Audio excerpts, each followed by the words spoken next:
O Salmo 1, versículo 1 diz assim: Bem-aventurado o homem que não anda segundo o conselho dos ímpios, nem se detém no caminho dos pecadores, e nem se assenta na roda dos escarnecedores.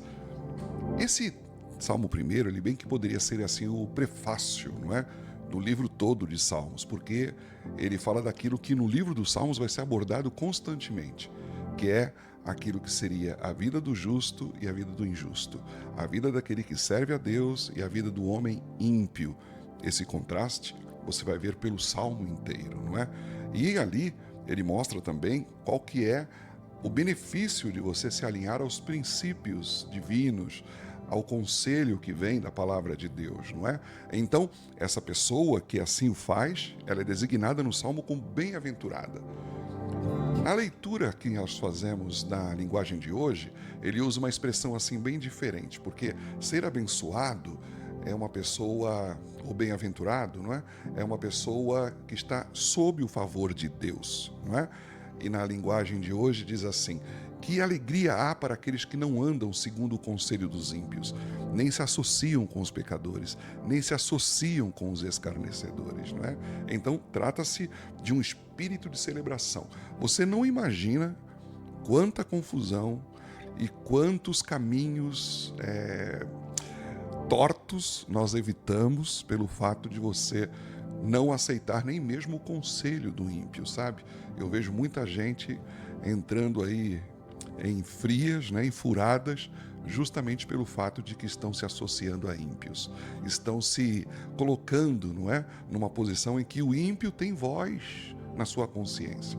Isso é muito perigoso. Bom, quem são essas pessoas abençoadas? Ele coloca da seguinte forma, o salmista, ele fala assim, são pessoas que primeiramente ele se abstém, não é? Começa assim meio que no negativo. Depois ele vai falar do positivo na sequência do Salmo. Ele vai falar a respeito daqueles que meditam na lei do Senhor, não é? Então, mas aqui no começo ele começa falando a respeito do negativo. E ele então usa 3 palavras, 3 verbos para designar assim uma espécie de progressão, sabe? Ele fala a respeito de andar, de parar e de se assentar ou sentar, não é? A pessoa estava andando, de repente ela desvia o seu caminho e começa a andar numa outra direção, aí depois ela para e depois então ela assenta-se. De um estado de mobilidade, ela acaba indo para um estado de imobilidade. Ela fica parada, não é? Ela fica estancada no seu desenvolvimento. É isso que acontece. O Salmo ele mostra então essa progressão. A ação de você sentar mostra que não tem intenção mais de progredir, não é? Não tem mais intenções no futuro distante, mas só naquele presente imediato, não é? Quando a pessoa se assenta. Ela não tem intenção de andar novamente. É uma progressão que a Bíblia, inclusive, ela mostra que não é assim acidental, sabe? Ela comunica com muita clareza um processo pelo qual nós caímos em pecado. Aquele que anda, ele é mais difícil do pecado colar nele, sabe? Do pecado alcançá-lo, não é? O seu próprio movimento não permite que o pecado o alcance. Mas quando ele para, ele entra então num outro processo. De uma maneira muito diferente, ele é exposto ao pecado. No momento então que ele se assenta, ele se mostra confortável e ele começa a ser participante do pecado que os outros estão cometendo. Não é por isso que a Bíblia fala que ele se detém no caminho dos pecadores, depois ele se assenta, ele começa a participar do escárnio, ele começa a gostar dessa roda dos escarnecedores, ele se sente confortável ali, não é parte daquele lugar. O mesmo ensinamento é ensinado na carta que escreveu o irmão de Jesus, Tiago, quando ele fala a respeito desse progresso do pecado. Ele usa uma linguagem diferente, ele fala a respeito de uma espécie de gestação, sabe? De uma gravidez, não é? Ele fala a respeito de que o pecado, uma vez concebido, ele gera morte. Ele vai dar um fruto que não é um bebê lindo, não é?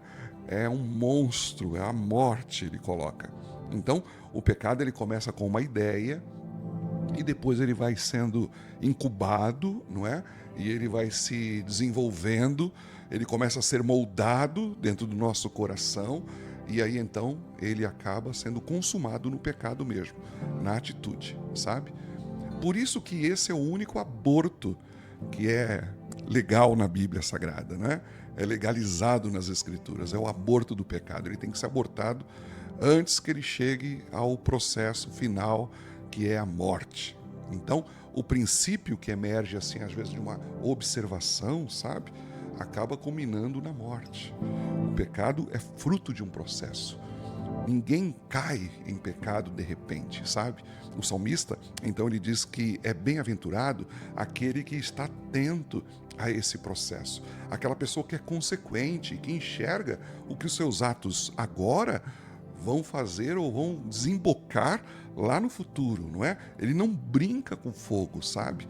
Ele se abstém mesmo. Ele sabe que certas questões não são boas e que se ele entra nesse caminho, depois o processo é muito mais difícil de ser parado.